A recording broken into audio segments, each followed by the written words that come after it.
ஹல்லேலூயா. தேவனுக்கு மகிமை உண்டாவதாக. இந்த நாளில் மீண்டும் ஒரு முறை உங்களோடு சேர்ந்து தேவனை மகிமைப்படுத்தும்படியும் ஆண்டவருடைய வார்த்தை உங்களோடு தியானிக்கும்படியும் தேவன் தந்த கிருபைக்காய் நான் தேவனுக்கு துதி செலுத்துகிறேன். உங்கள் யாவருக்கும் இயேசு நாமத்தில் அன்பின் வாழ்த்துக்கள். ஹல்லேலூயா. நல்லது. இந்த நாளிலே தேவனை மகிமைப்படுத்துவது, உண்மையில் நாம் எப்படி பரலோகத்தின் தேவனை மகிமைப்படுத்த முடியும், மகிழ்ச்சிப்படுத்த முடியும் என்கிற ஒரு காரியத்தை குறித்து நாம் கொஞ்சம் சிந்திக்கலாம். தேவன் நமக்கு உதவி செய்யட்டும். ஆதாரமாக மத்தேயு சுவிசேஷத்திலே 15ஆம் அதிகாரம் 8-9 வசனத்தை வாசிக்கலாமா? மத்தேயு 15:8-9 வசனம். இந்த ஜனங்கள் தங்கள் வாயினால் என்னிடத்தில் சேர்ந்து உதடுகளினால் என்னை கனம் பண்ணுகிறார்கள், அவருடைய இதயமோ தூரமாய் விலகி இருக்கிறது. மனுஷருடைய கற்பனைகளை உபதேசங்களாய் போதித்து வீணாய் எனக்கு ஆராதனை செய்கிறார்கள் என்று ஏசாயா ஏற்கனவே சொல்லியிருக்கிறான். அதை ஆண்டவர் திருப்பி சொல்லுகிறார். இங்கே ஒரு ஆராதனை, அது வாயினால் செய்யப்படுகிற தொழுகை ஆராதனை, துதி, ஸ்தோத்திரம்.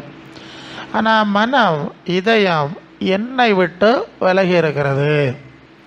என்னுடைய சித்தம், என்னுடைய நியாயம், என்னுடைய நீதி, எனக்கேற்ற காரியங்களை விட்டு மனசு விலகி இருக்கிறது.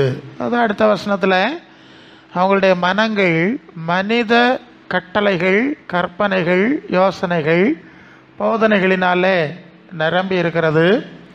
அல்லது அந்த நம்பிக்கை தான் அவங்களுக்குள்ளே இருக்குது. உலக வழக்கம், உலக நம்பிக்கை, மனித நம்பிக்கை, அவங்க நினைக்கிற நீதி காரியங்கள், பல விஷயங்கள் நம்புகிறார்கள். அது ஒருவேளை அவர்களுக்கு மனிதர்களால் போதிக்கப்பட்ட காரியங்களாக இருக்கலாம். அவை தான் மனதை நிரப்பி இருக்கிறது.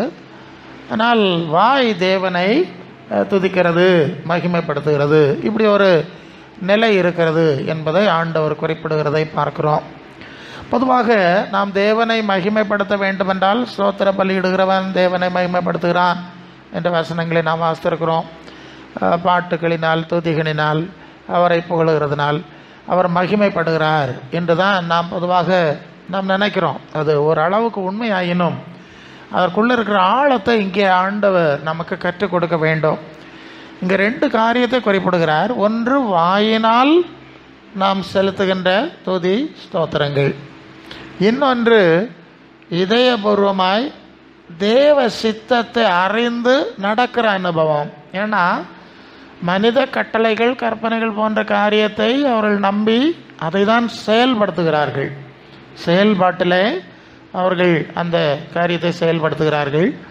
ஆனால் வாயினால் தேவனை துதிக்கிறார்கள். இப்போ ரோமர்கள் எழுதின நிருபத்திலே 12ஆம் அதிகாரத்தில் அந்த முதல் 2 வசனத்தில் இருக்க சகோதரரே, அதாவது சரீரத்திலே வாழுகிற உங்கள் வாழ்க்கையை பரிசுத்தம், தேவனுக்கு பிரியமான உயிருள்ள வாழும் பலியாக ஒப்பு கொடுக்க வேண்டும் என்று தேவனுடைய இரக்கங்களை முன்னிட்டு உங்களை வேண்டிக் கொள்கிறேன். இதுவே நீங்கள் செய்யத்தக்க ஓகே முதல் நடத்துங்க புத்தி உள்ள ஆராதனை. இங்கே ஒரு வார்த்தை வருகிறது, புத்தி உள்ள ஆராதனை. அப்போ புத்தி உள்ள ஆராதனை இருக்கிறது, புத்தி இல்லாத ஆராதனை இருக்கிறது. நம்ம ஏற்கனவே ஆண்டவர் சொன்ன வசனத்தில் ஒரு வார்த்தை இருந்தது, வீணா எனக்கு ஆராதனை. அப்போ வீண் ஆராதனை இருக்கிறது, நிஜமான ஆராதனை இருக்கிறது. இந்த 2ஐயும் புரிந்து கொள்ள வேண்டும். பொதுவாக தேவனை மகிமைப்படுத்துவதற்கு, கடவுளை, அது எல்லா மனுஷன்ஸே சொல்கிறேன், மகிழ்ச்சி படுத்துவதற்கு பல காரியங்களை செய்கிறாங்க. மற்ற மார்க்கத்தில் உள்ளவங்க என்ன செய்வாங்கன்னா, ஒரு வடிவத்தை செய்து வைப்பார்கள். அவங்க நினச்சது மாதிரி செய்து வைக்கிறாங்க. அதை தெய்வம் நம்புகிறாங்க. அதுக்கு மேலோடி பாலை ஊற்றுவாவ, தலையிலோடி. பார்த்துருக்குதுங்களா? கேள்விப்பட்டிருக்கீங்களா?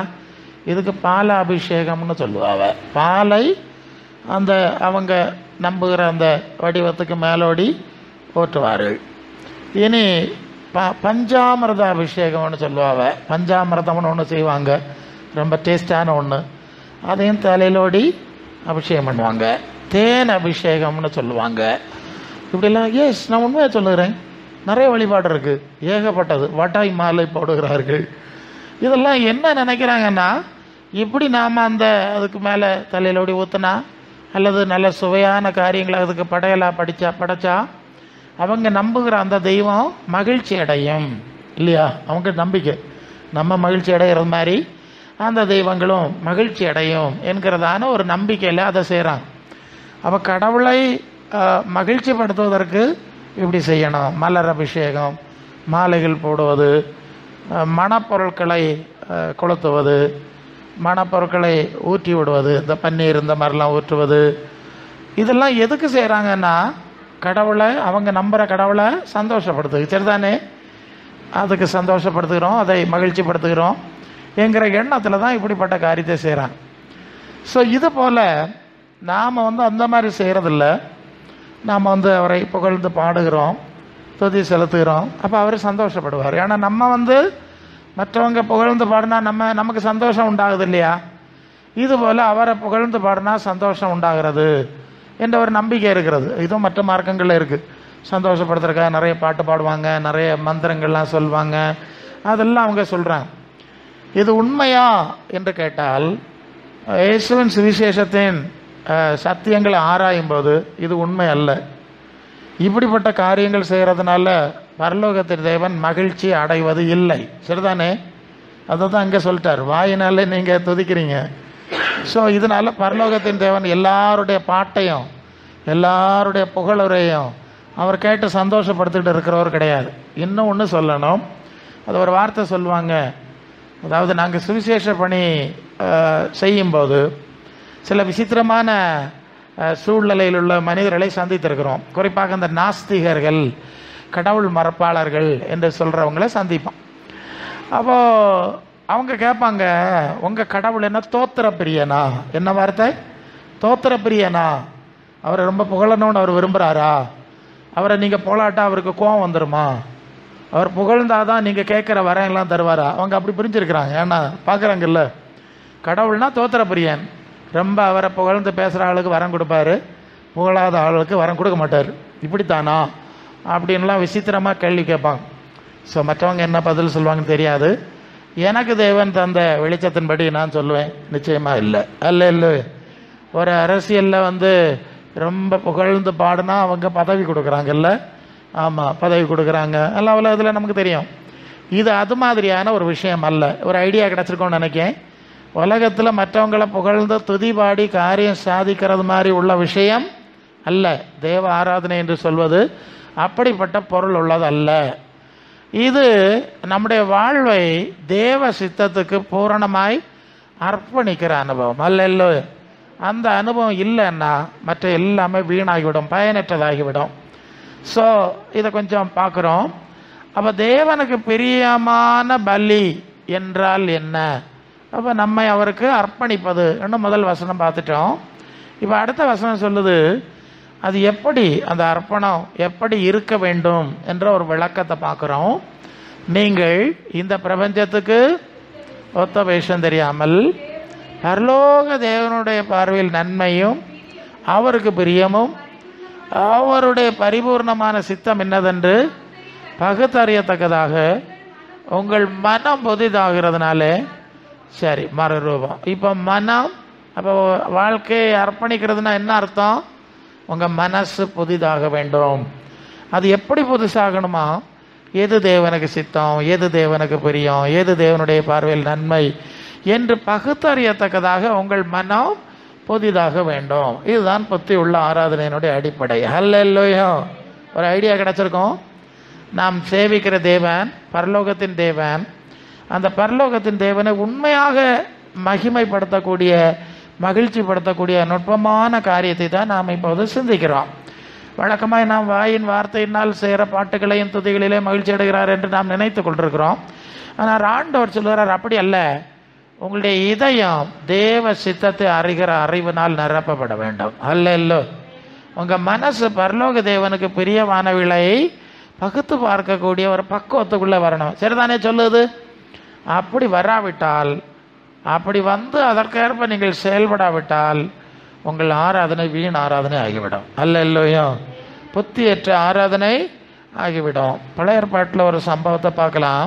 அது எரேமியா 7ஆம் அதிகாரத்தில் 7 எரேமியா 7 1லேருந்து இப்போ 2ஆம் வசனம் சொல்லுது, நீ கர்த்தருடைய ஆலயத்தின் வாசலில் நின்று என்ன கூறி சொல்லணும்? வசனம் என்னவென்றால், கர்த்தரை பணிந்து மகிமைப்படுத்த இந்த வாசல்களிலே பிரவேசிக்கிற யூத ஜனங்களாகிய நீங்கள் எல்லாரும் கர்த்தருடைய வார்த்தை கேளுங்கள். இஸ்ரவேலின் தேவனாகிய சேனைகளின் கர்த்தர் என்ன சொல்லுகிறார்? உங்கள் வழிகளை உங்கள் கிரியைகளை சீர்படுத்துங்கள், அப்பொழுது உங்களை இந்த ஸ்தலத்திலே குடியிருக்க பண்ணுவேன். கர்த்தரின் ஆலயம் கர்த்தரின் ஆலயம் கர்த்தரின் ஆலயம் இதுவே என்று சொல்லி பொய் வார்த்தைகளை நம்பிக்கொள்ளாதிருங்கள். நீங்கள் உங்கள் வழிகளை உங்கள் கிரியைகளை நன்றாய் சீர்படுத்துங்கள். மனுஷனுக்குள்ள வழக்கை நியாயமாக தீர்த்து. சரி போதும், அப்படி நிறைய இருக்குது, அது வரிசையாக இருக்குது, நீங்கள் படிச்சுக்கணும். இப்படி எல்லாம் நீங்கள் ஒழுங்காக நடக்கணும். அந்த வார்த்தைகளை கவனிங்க. நீங்கள் ஒழுங்காய் நிறைய பட்டியல் இருக்கிறது அங்கே போயிட்டுருக்கு. இப்படி நடக்காமல் இருந்துக்கிட்டு நீங்கள் எப்படியும் வாழ்ந்துக்கிட்டு கர்த்தருடைய ஆலயம், கூட்டம், சபை இல்லையா? இப்போ நம்ம இப்போ உள்ள லெவலுக்கு அப்படி தானே சொல்லணும். பாட்டு, ஆராதனை, இசைக்கருவி, ஸ்தோத்திரம்னு சொன்னால் அதை நான் அங்கீகரிக்க மாட்டேன். அதுதானே அர்த்தம் ஆகுது. இப்படியெல்லாம் செய்யாதுங்க. முதல்ல உங்கள் வழிகளை சீர்படுத்துங்கள். அது பழைய ஏற்பாட்டின் காலத்தில் சொன்ன வார்த்தை.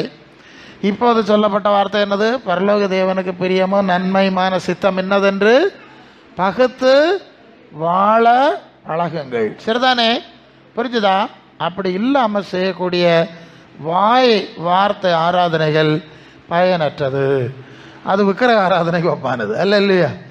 அவன் மனம் திரும்ப மாட்டான், நீதி நியாயத்தில் நடக்க மாட்டான். கடவுளுக்கு பிரியமானது என்ன நல்லா சிந்திக்கிறதுக்கு அவனுக்கு கடவுள் சொல்லவே இல்லை அல்ல இல்லையா?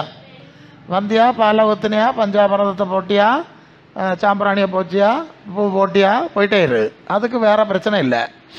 இப்போ நாம அதுபோல் இருந்தால் நாம் செய்கிற ஆராதனைகளும் விக்கிரக ஆராதனைக்கு ஒப்பாயிரும். சரிதானே? இந்த அறிவு நமக்கு வேணும், இந்த நுட்பம் நமக்கு வேணும். ஆகவே நம்முடைய ஆராதனை வீண் ஆராதனையாக இருக்கக்கூடாது. நீங்கள் எபேசியர் 5ஆம் அதிகாரத்தில் 9 படிங்க பார்ப்போம். எபேசியர் 5 ஆவியின் கனி நற்குணத்திலும் நீதி உண்மையிலும் விளங்கும், கர்த்தருக்கு பிரியமானது இன்னதென்று நீங்கள் சோதித்து பாருங்கள், கனியற்ற அந்தகார கிரியைகளுக்கு உடன்படாமல் கடிந்து கொள். போதும். பார்த்தீங்களா? கர்த்தருக்கு பிரியமானது அந்த வார்த்தை. சரியா? கர்த்தருக்கு பிரியமானது இன்னது என்பதை நீங்கள் சோதித்து பார்க்க வேண்டும்.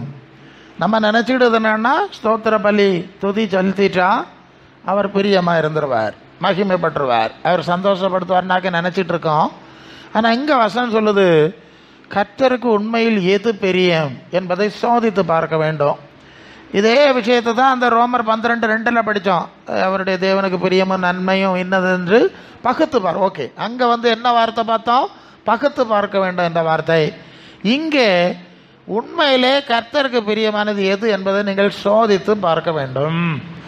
கனியற்ற அந்தகார கிரியைகள், நற்கனி இல்லாத தீமையான கனிகள், இருளின் கிரியைகள், அதெல்லாம் நீங்கள் தள்ளிவிட வேண்டும். அதெல்லாம் உடன்படக்கூடாது. அப்போ கர்த்தருக்கு பிரியமானது நீதியிலும் உண்மையிலும் விளங்கும். உண்மை உள்ளவைகள், நீதி உள்ளவைகள் என்றெல்லாம் நாம் இதெல்லாம் கருதுகிறோமோ அதில் தான் கர்த்தருக்கு பிரியம் விளங்குகிறது. புரியுதா நான் சொல்லுது? கர்த்தருக்கு பிரியமானது இன்னது என்பதை சோதித்து பார்த்து நாம் வாழும்போது தான் நாம் தேவனை உண்மையிலே மகிமைப்படுத்துகிறோம். அல்லேலூயா. நீங்கள் யோவான் 15ஆம் அதிகாரம் 4-8 வரை படிக்க பார்ப்போம். யோவான் 15:4-8. என்னிலே நிலைத்திருங்கள், நானும் உங்களில் நிலைத்திருப்பேன். கொடியானது திராட்சை செடியில் நிலைத்திராவிட்டால் தானாய் கனி கொடுக்க மாட்டாது போல நீங்களும் என்னில் நிலைத்திராவிட்டால் கனி கொடுக்க மாட்டீர்கள். நானே திராட்சை செடி, கொடிகள் என்னிலும் நிலைத்திருந்தால் கனி மிகுந்த கனிகளை கொடுப்பான். என்ன இல்லாமல் செய்யக்கூடாது. என் நிலைத்திராவிட்டால் வெளியே எறியுண்ட கொடியை போல வளர்ந்து போயிடுவான். ஆ ஆ ஆ போடுகிறார்கள். சரி, அப்புறம் இன்னும் என்னிலும் உங்களில் நிலைத்திருந்தால் கேட்டுக்கொள்கிறது எதுவோ. சரி, அடுத்த வசனத்தை படிச்சிருங்க. நல்ல கவனிங்க. இதுவரை பார்த்ததுக்கு அந்த ஃபைனல். நீங்கள் மிகுந்த கனிகளை கொடுப்பதனால் என் பிதா மகிமைப்படுவார், எனக்கு சீசன். அந்த வார்த்தை ரொம்ப முக்கியம். அப்போ பிதா எப்படி மகிமைப்படுவார் கவனிச்சலாம். பிதா உண்மையில் எப்படி மகிமைப்படுவார்? அதான் வாயு ஜாலத்தினால் அவர் மகிமைப்பட மாட்டார் என்கிற ஒரு ஆண்டவர் சொன்ன செய்தியை தான் தியானிச்சுட்டு இருக்கிறோம். உண்மையில் பிதா மகிமைப்பட வேண்டும் என்றால் நீங்கள் என்னிலே நிலைத்திருக்க வேண்டும். அல்ல, என் வசனம் உங்களுக்குள்ளே இருக்கணும். என்னோட நிலைத்திருக்கும் போது எனக்கேற்ற கனிகளை கொடுப்பீர்கள். சரிதானே? அது பிலிப்பியர் 2:5 சொல்லுது இல்லையா? கிறிஸ்து இயேசுடைய சிந்தையை உங்களிலும் இருக்க கிடாது. அப்போ இயேசுவோடு இணைந்திருப்பது,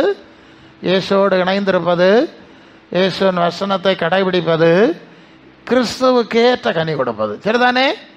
அப்போ கிறிஸ்துவுக்கு ஏற்ற கனி கொடுப்பது தான் உண்மையில் தேவனை நாம் மகிமைப்படுத்துகிற ஒரு காரியமாக இருக்கிறது. இது ஏன் நீங்கள் புரிய வேண்டும் என்று சொன்னால், இப்போ நான் நிறைய சூழ்நிலை வழியாக நான் ஆண்டவருடைய வார்த்தை சொல்கிறேன். ஆராதனைகளெல்லாம் மணிக்கணக்காக ஆராதனை நடக்கும். பல ரீதியிலான ஆராதனைகள் இருக்கிறது. எவ்வளோ பாட்டு எழுதியிருக்காங்க இல்லையா? ஆயிரக்கணக்கில் பாட்டு போயிட்டுருக்கு. திருப்தி இல்லை. புது பாட்டர்கள் எழுதி பாடி ஆராதிக்கிறார்.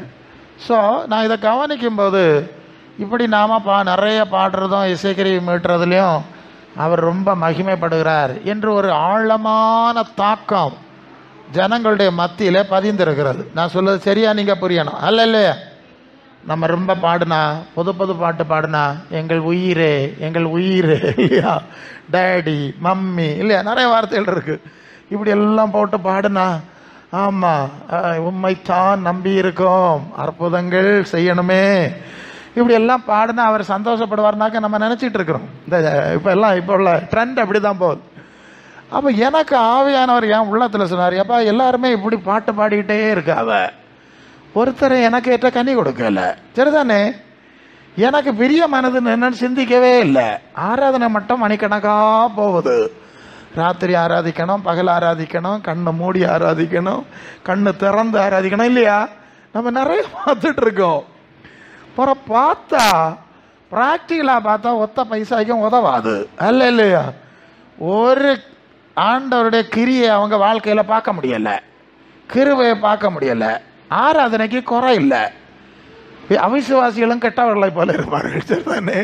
அவிசுவாசிகளும் கெட்டவர்களை போல இருப்பார்கள். கொஞ்சம் ஒரு 5 நிமிஷம் பேசி பாருங்க, விசுவாசிகளை மாதிரி பேசவே மாட்டார்கள், நாஸ்திகர்களை மாதிரி பேசிக்கிட்டு இருப்பார்கள். அல்ல இல்லையா? ஆராதனை 1.5 மணி நேரம் நடத்தியிருக்கோம். இதெல்லாம் நாங்கள் சிந்திப்போம், இது என்ன பிரச்சனைன்னா, அப்போ ஆவியானவர் சொல்லிட்டார் இப்படி ஆகும் விஷயம். எனக்கு பெரிய மனதை சிந்திக்கலை, எனக்கு உகந்த கனி எதுன்னு சிந்திக்க தெரியலை, எனக்கு ஏற்ற கனி கொடுக்கலை. அப்போ ஆண்டவர் சொல்லார், நீங்கள் மிகுந்த கனி கொடுத்தா மட்டுமே பிதாவானவர் மகிமை. சரிதானே?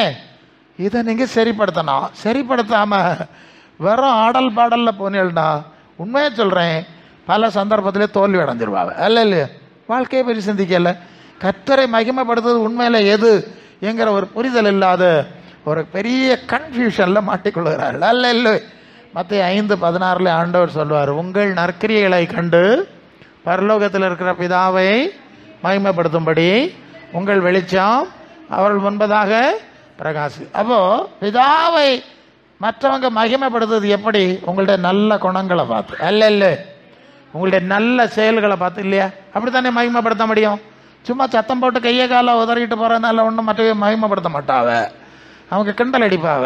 அங்கே ஆராதனைக்கும் பாட்டுக்கும் ஆட்டத்துக்கும் பாட்டத்துக்கும் கையை காலை உதறதுக்கும் குறை இல்லை, ஒத்த பைசாய்க்கும் உதவாது. அல்ல இல்லையா? நம்ம வீட்டில் போனால் இல்லையா தெரியும்.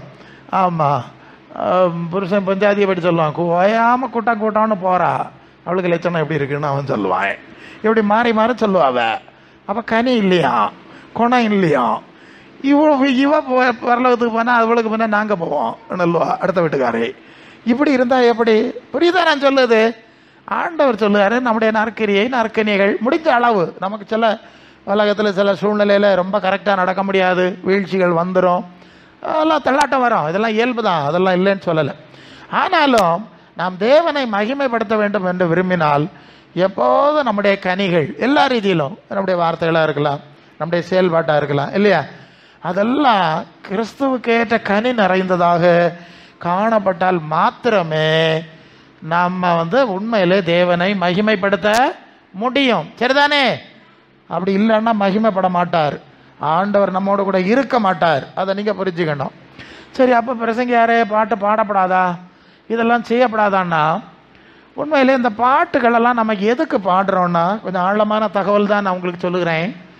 இந்த பாட்டெல்லாம் தேவன் கேட்டுட்டு இருக்கல, அது வேற விஷயம். இதை ஒன்று நீங்கள் பாடினாலும் பாடாவிட்டாலும் அதெல்லாம் அவருக்கு கவலை இல்லை. அவன் கிரியை கனியை பார்த்துட்டு இருப்பார், அதான் உண்மை. நான் வசனத்தை சொல்லிடுறேன். வெளிப்படுத்தின விசேஷத்தில் 7 சபைகளுக்கு சொன்ன செய்தி இருக்குல்ல, உங்களுக்கு வழக்கம் தர்றேன், எல்லாத்துக்கும் வழக்கம் தந்துடுவேன். அந்த சபைகளுக்கு சொன்ன செய்தி எப்படி இருக்கும் தெரியுமா? ஒவ்வொரு சபைக்கும் கர்த்தர் சொன்ன ஒரு வார்த்தை வரும், உன் கிரியையை அறிந்திருக்கிறேன். உன் கிரியையை அப்படி தானே இருக்கு. உன் பாட்டை அறிந்திருக்கிறேன், உன் ஜபத்தை அறிந்திருக்கிறேன், உன் ஆராதனை அறிந்திருக்கிறேன் வார்த்தை வர்றதுலையும் இருக்காது. புரியுதில்ல? உன் கிரியை அறிந்திருக்கிறேன். அல்ல, அப்படிதான் பேசுவார். உன் கிரியை சரியில்லை, நீ அப்படி இருக்கிறா இப்படி இருக்கிறா, கிரியை அறிந்திருக்கிறேன், உன் கிரியை நான் கணக்கெடுக்கிறேன். அல்ல, அந்த வார்த்தை உங்களுக்கு புரியும்னு நினைக்கிறேன். அப்போ ஆண்டவர் நம்முடைய கிரியைகளை கவனிக்கிறவர். அப்போ சரி, இப்போ பாட்டுக்கு வந்துடுவோம். இந்த பாட்டு எதற்கு பாடுகிறோம் என்று சொன்னால் கொஞ்சம் சரியாக புரிஞ்சுடுங்க, வசனத்திலே தந்துருக்கேன். கொலோசியர் 3:16-17 படிங்க பார்ப்போம். கொலோசியர் 3:16-17 வசனங்களை படிங்க. என்னது? கொலோசியர் 3:16 தானா? ஆ ஆ ஆ ஆ சரி. ஆ ஆ ஆ ஆ ஆ சரி, நன்றி அறிதல் உள்ளவர்களாக இருக்கணும். 3 ஹல்லேலூயா 17 படிங்க. வார்த்தையினாலாவது கிரியையினாலாவது எதை செய்தீர்களோ செய்து சரி. அப்போ வார்த்தை கிரியை சரிதானே? நம்முடைய வார்த்தையும் கிரியையின் மூலமாய் பிதாவாகிய தேவனை மகிமைப்படுத்த வேண்டும் என்பது அடிப்படை. எபேசியர் 5:19 படிங்க. எபேசியர் 5:19 இன்னொரு வசனம் பார்க்கணுமே அந்த பாடல்களை பற்றி. ஓகே. சங்கீதங்களினாலும் கீர்த்தனைகளினாலும் ஞான பாட்டுகளினாலும் ஒருவருக்கு ஒருவர் புத்தி சொல்லி கர்த்தரை பாடி கீர்த்தனம் பண்ணி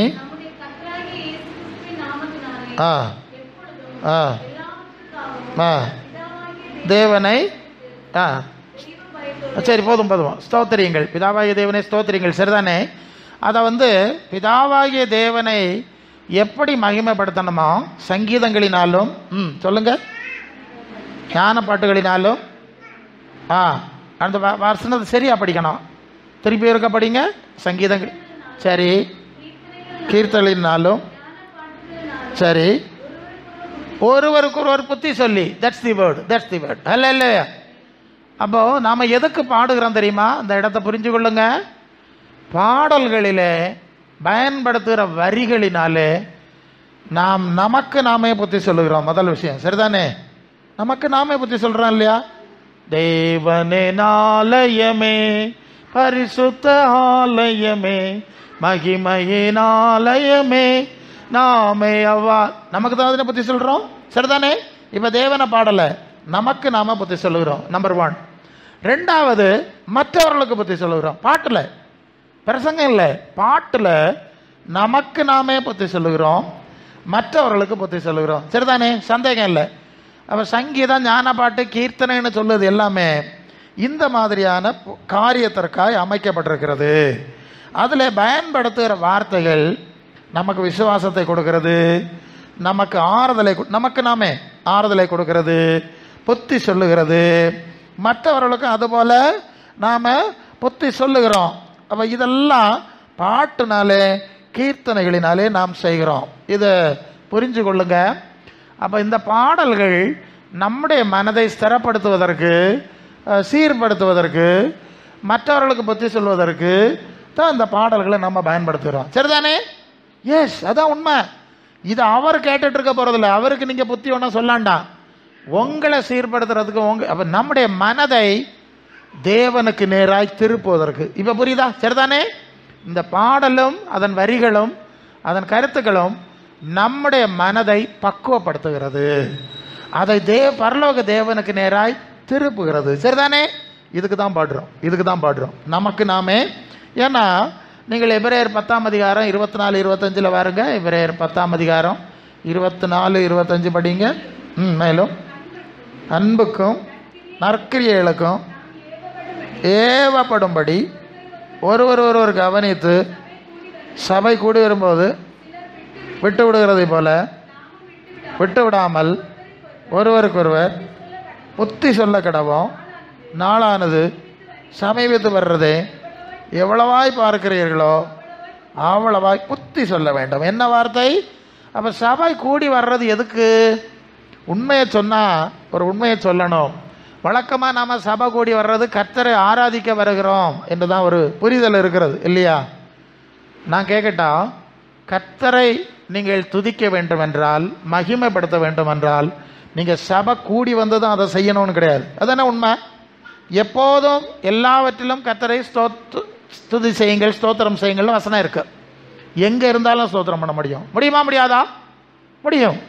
அறை வீட்டுக்குள் அந்தரங்கத்தில் இருக்கிற பிதாவை நோக்கி ஜெபம் பண்ண முடியுமா? முடியும். அப்போ ஒன்று, நம்முடைய செயல்கள் கிரியைகளினாலே அவரை மகிமைப்படுத்தணும், அது பார்த்துட்டோம். ரெண்டாவது, வாயினாலே அவரை துதிக்கணும்னா நம்ம இருக்கக்கூடிய இடங்களில் எங்கே இருந்தும் அதை செய்ய முடியும். சரிதானே? இது இங்கே வந்து தான் துதிக்கணும்னு அவசியம் கட்டாயம் கிடையாது. இங்கே வந்து செய்யலாம், அல்ல இல்லையா? ஓகே. ஆனால் புத்தி சொல்வதற்கு, அன்பு பாராட்டுவதற்கு, ஒருவரை ஒருவர் கவனித்து, ஆமாம் நாளானது சமீபத்து வர்றது எவ்வளோ பார்க்குறீர்களோ அதற்கு நாம் சபை கூடி வருகிறோம். ஒரு சபை கூடுதல் வருது என்று சொன்னால் நாம் அன்பு பாராட்டி நற்கிரியை செய்து ஒருத்தருக்கு ஒருத்தர் உதவி செய்து தாங்கி இந்த ஐக்கியத்துக்கு தான் சபை கூடி வர்றோம், அல்ல இல்லையா? முக்கியமாக புத்தி சொல்கிறது. அதனால தான் இந்த பாடல்கள் நாம் சபை கூடி வந்து பாடும்போது அதில் உள்ள வார்த்தைகள் எல்லாமே அப்படி தான் இருக்குது. பற்றியெல்லாம் நம்மை ஸ்திரப்படுத்துவதற்கு ஆனால் தான் அந்த வார்த்தைகள். அது வெறுமனே கர்த்தரை புகழுகிறத விட அது நமக்கு புத்தி படிப்பிக்கிற, நம்முடைய மனதை சரிப்படுத்துகிற நிறைய பழைய பாட்டுலாம் நீங்கள் பார்த்து பாருங்கள். அநேக காரியங்கள் வேத வசனங்களை நமக்கு ஞாபகப்படுத்துவது மாதிரி இருக்கும், அல்ல இல்லையா? அந்த வசன அடிப்படையில் தான் அந்த பாடல்கள் எழுதியிருப்பாங்க. எல்லாம் பைபிளில் இருக்க வசன அடிப்படை. அது நமக்கு ஒரு திடப்படுத்தல், ஆறுதல், நம்பிக்கை, புத்தி எல்லாம் கொடுக்குது. இப்போ உள்ள லேட்டஸ்ட் பாட்டுகளை பாருங்க, அப்படி ஒன்றும் இருக்காது. சும்மா ஏதோ புகழ்ந்து தள்ளு மாதிரி, ஆமாம், அது வித்தியாசமான வார்த்தைகளை போட்டு அப்படி செய்கிறது மாதிரி இருக்குமே தவிர அது நம்முடைய உள்ளத்தில் எந்த கிரியையும் செய்யாது. அதானே உண்மை? அதுதான் அந்த வித்தியாசம், அல்ல இல்லையோ? அப்போது இந்த பாடல்கள் கீர்த்தனைகள்லாம் சொல்கிறது நம்மை நாமே தேவனுக்குள் திடப்படுத்துவதற்கான காரியம் என்பதை நீங்கள் புரிஞ்சு கொள்ளணும். இதனால் அவர் மகிமைப்பட மாட்டார். அவர் மகிமைப்படணும்னா நம்முடைய கிரியைகள், கனிகள், குணங்கள் மூலம்தான் மகிமைப்பட முடியும், அல்ல இல்லை? இது கொஞ்சம் நுட்பமான விஷயம், நீங்கள் தவறாக விளங்கி கொள்ளக்கூடாது. இன்னும் நான் வசனம் தந்துடுறேன். நீங்கள் யோவான் 4:34 படிங்க. 4:34 என்ன சொல்லுது? யோவான் 4:34. என்னை அனுப்பினவருடைய இயேசு அவர்களை நோக்கி, நான் என்னை அனுப்பினவருடைய சித்தத்தின்படி செய்வதே, கிரியை முடிப்பதே என்னுடைய போஜனம். நல்ல கவனிங்க, போஜனம்னா உணவு. நம்ம சாப்பாடுனா எவ்வளோ முக்கியமானதுன்னு நமக்கு தெரியும். சமயத்துக்கு சாப்பாடு கிடைக்கலன்னா எப்படி இருக்கும்? பசிங்கிறது முக்கியமான ஒரு விஷயம். இங்கே ஆண்டவர் சொல்லுகிறாரு, எனக்கு இந்த மாதிரிப்பட்ட நீங்கள் நினைக்கிற போஜனம் எனக்கு முக்கியம் கிடையாது.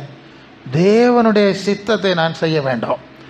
அவர் எனக்கு கட்டளையிட்டிருக்கிற காரியங்களை, கிரியைகளை நான் செய்து முடிக்க வேண்டும். அதுவே எனக்கு போஜனம், அல்ல இல்லையா?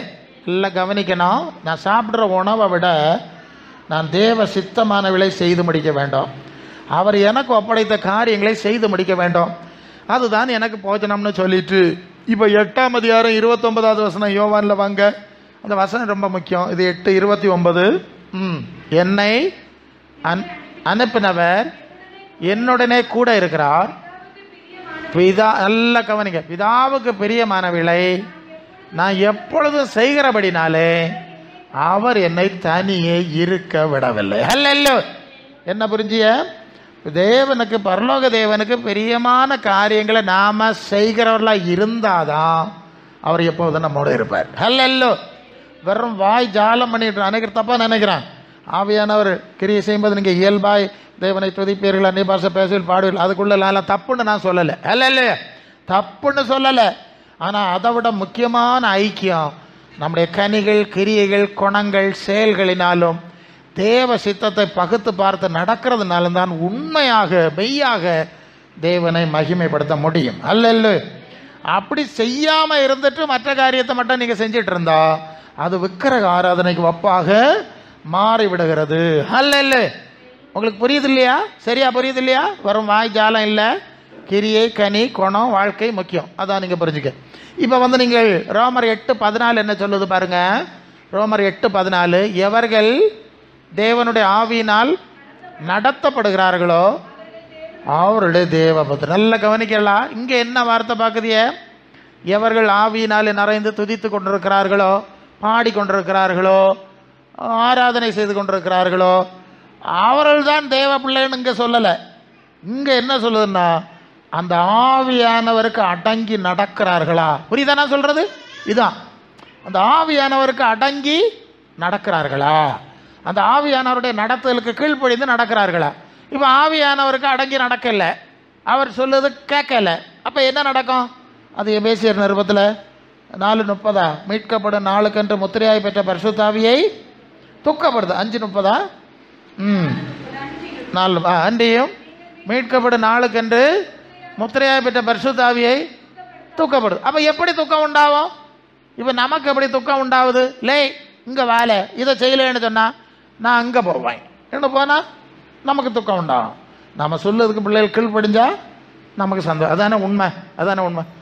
ஒன்றும் கீழ்ப்படியலைன்னு வைங்க, கீழ்ப்படியலை, சொல்லுது ஒன்றும் கேட்கல, ஊர் காட்டு பாஷையில் சொல்ல செல்லு வழி இல்லை. பிறகு அப்பா, தங்கம்மா, தங்கம்மா, தங்கப்பா, செல்லப்பா, பொன்னப்பா இப்படியே பாடிக்கிட்டே நிற்குது. தங்கம்மா, செல்லம்மா, பொன்னம்மா, தங்கப்பா, செல்லப்பா பாடிக்கிட்டே இருக்குது. பையன் ஒத்த பையன் ஒரு காரியம் சொன்னால் கீழ்ப்படிய மாட்டேங்கிறான். எப்போ பார்த்தாலும் சுற்றி கிடந்து பாட்டு, தங்கப்பா, சென்னப்பா, பொன்னப்பா. உங்களுக்கு சந்தோஷம் வருமா? அவருக்கு சாயல தானே நம்ம படைச்சிருக்காரு, அவருக்கு நிலைமை இதுதான். என்னத்தை நான் சொல்லுவேன் கேட்க மாட்டியலா? நான் தான் ஆவியாக இருந்து உங்கள்கிட்ட சொல்லுகிறேன், ஞாபகப்படுத்த, அதெல்லாம் கேட்க மாட்டியலா? இப்படி கிடந்து இனி இதுக்கு மேலே கொஞ்சம் இசைக்கருவியெல்லாம் நம்ம நிறைய வச்சிடணும், ஒரு 10 எண்ணம் வரிசையாக வச்சு அடித்து நுறக்கணும். அல்லேலூயா. நம்ம அப்படியாக நினச்சிட்டு இருக்கேன். இப்போ நிறைய நான் சூழ்நிலையில் பார்க்கறதுனால ஆவியானவர் பேசுறது. இதெல்லாம் நடத்து, முதல்ல தேவ சித்தம் செய்யுங்க, தேவ சித்தம் செய்யுங்க, எனக்கு ஆவியான எனக்கு கீழ்ப்படியுங்கடே, அதுக்கு பிறகு மற்ற காரியத்தை பார்க்கலாம். புரியுதானே சொல்லுது? இப்படி தாறுமாறா இன்னைக்கு சபையெல்லாம் போயிட்டு இருக்கு.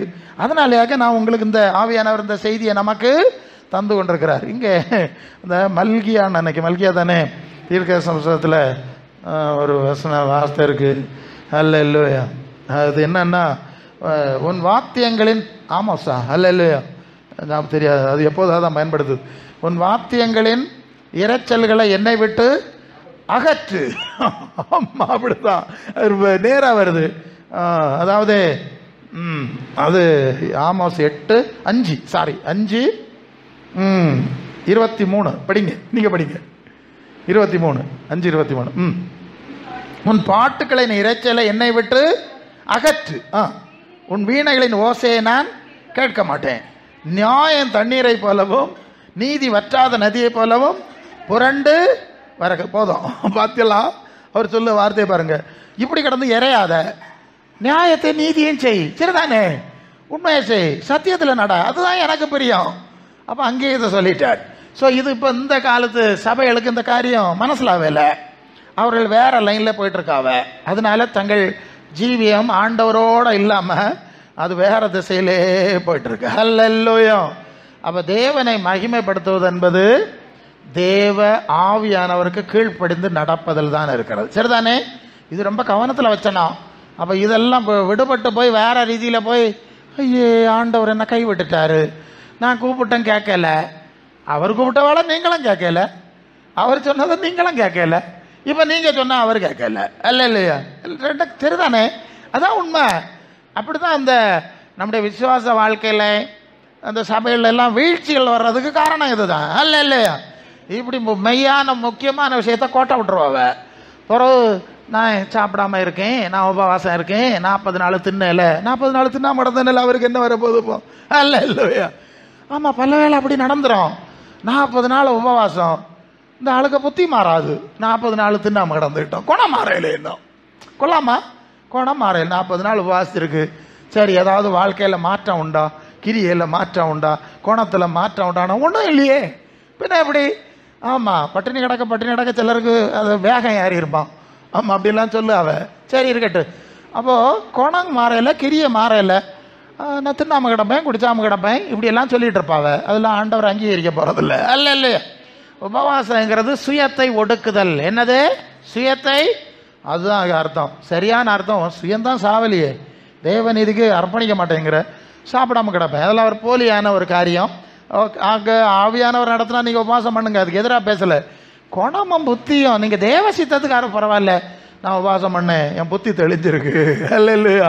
நான் வாழ்க்கை மாறி இருக்கு, கொஞ்சம் ஆண்டவருக்கு அர்ப்பணிச்சிருக்கேன்னா சந்தோஷம் தான். அல்ல இல்லையா? அது இல்லாமல் இருந்தால் எல்லாம் வேஸ்ட் ஆகிடும்.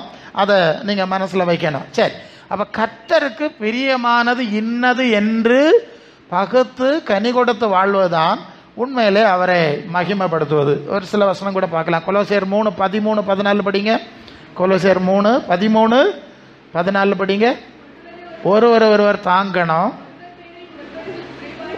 ஒருவருக்கு மேல் குறை இருந்தால் மன்னிக்கணும், மன்னித்து கிறிஸ்து உங்களுக்கு மன்னித்தது போல மன்னிங்கள். எல்லாவற்றின் மேலும் பூரண சற்குணத்தின் கட்டாகிய அன்பை தரித்து கொள்ளுங்கள்.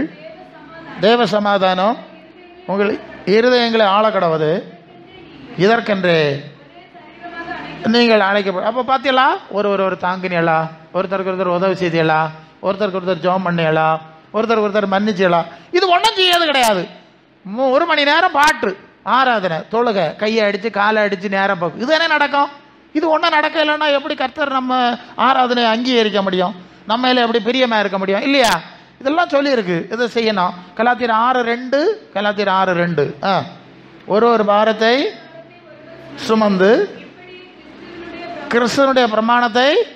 அப்போ கிறிஸ்துவனுடைய பிரமாணம் என்னது? ஒருவருடைய பாரம் சுமந்து, ஒருத்தர் விழுந்தா தூக்கி விட்டு, இதுதானே சபையினுடைய பிரமாணம். இது ஒன்றும் செய்யலை. நாங்கள் பாட்டு பாடுவோம், கையடிப்போம், அந்நிய பாஷை பேசுவோம், இது ஒன்றும் செய்ய மாட்டோம்னா கர்த்தர் எப்படி பிரியப்பட முடியும்? யோசித்து பாருங்க. புரியுதா நான் சொல்லுது? இது எளிதாக எல்லாரும் சொல்ல மாட்டாங்க, இந்த சப்ஜெக்ட் சொல்ல மாட்டாங்க.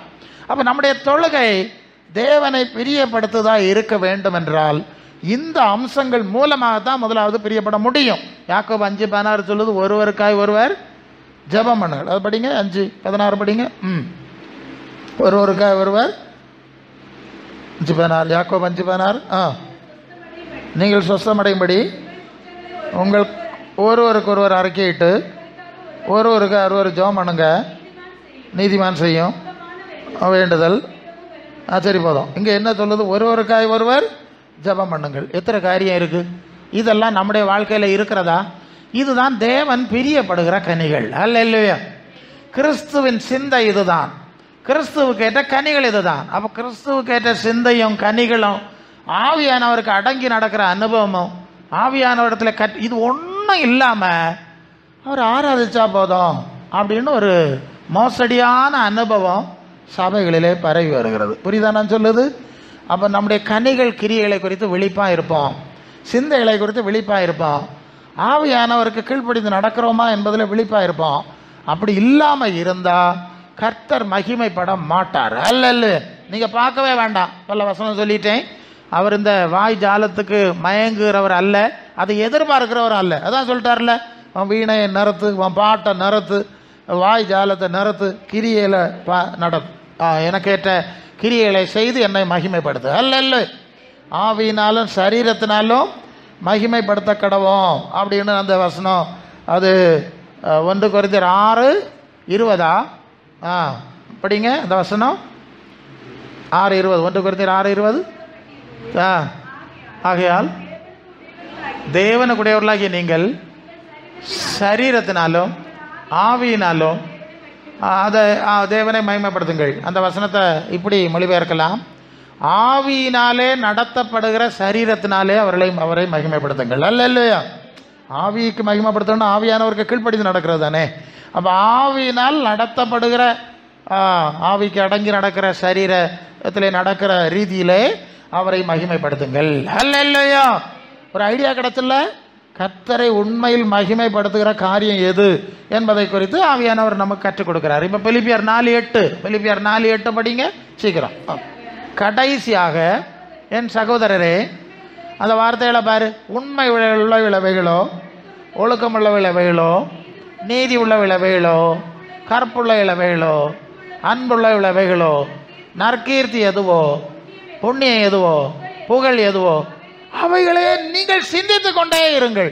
அப்போ தேவனை மகிமைப்படுத்துவது என்னன்னு புரியுதா? இப்போ இப்படிப்பட்ட இது எவைகள், அது ஆவியானவர் கற்றுக் கொடுப்பார், மனசாட்சியில் கற்றுக் கொடுப்பார். அதான் தேவனுக்கு பிரியமானது என்னதென்று பகுத்து பார்க்க சொல்லியாச்சு இல்லையா? கர்த்தருக்கு பிரியமானது என்னதென்று சோதிச்சு அது நமக்கு ஆவியானவர் அதெல்லாம் நம்ம படிப்பிக்கிறார்.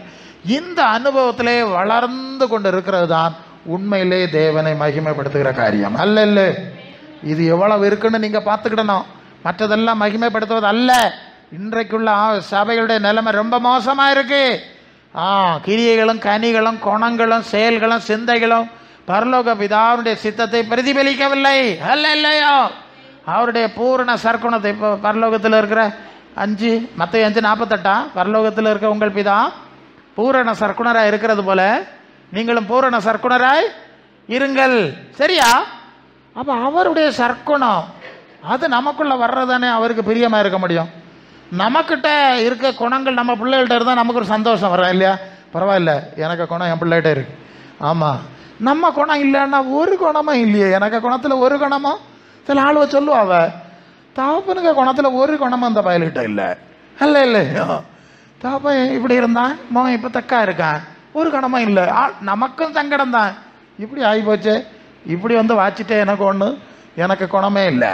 மற்றவரெல்லாம் அதுபோல தான் பார்க்காவ, தள்ளைக்கு குணமே இந்த குட்டிக்கிட்ட இல்லை, தகப்பனுக்கு குணமே. அப்போ நம்ம பார்த்தோம் அந்த பரலோக தேவனுடைய குணமே இந்த ஆள்கிட்ட இல்லை. அல்லேலூயா. அப்படித்தானே சொல்லியிருக்கு. அவர் இருக்க மாதிரி நீங்கள் இருங்க, அப்படிதான் படைச்சாரு. எல்லாம் போயிட்டு திருப்பி அங்கே வாங்க. அதுதான் தேவனுடைய திட்டம். இது ஒன்றும் செய்யாமல் நாங்கள் பாடுவோம், கையடிப்போம், எழும்பி பாடுவோம், உட்காந்து பாடுவோம், உறங்கி பாடுவோம், முழித்து பாடுவோம், இசைக்கருவி அடிப்போம்னா இது யார் கேட்டது உங்கள்கிட்ட?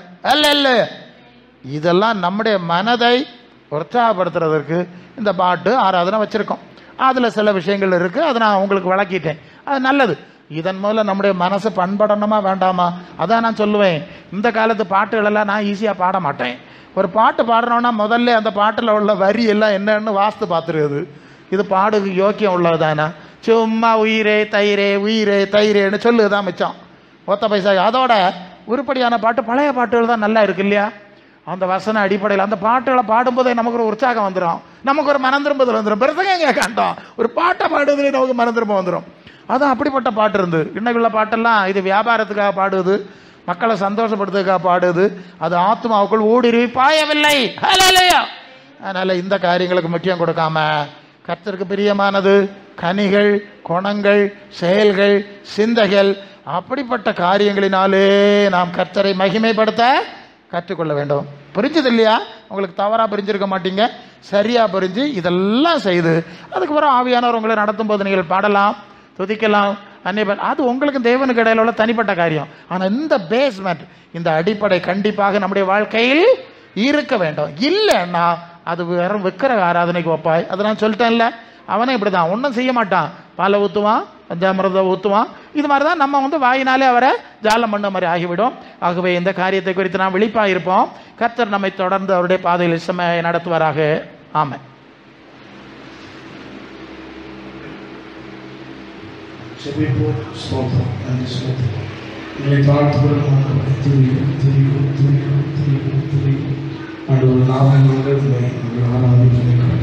என்னுடைய உள்ளத்தாலே ஆராதிக்க எங்கள் கிரியை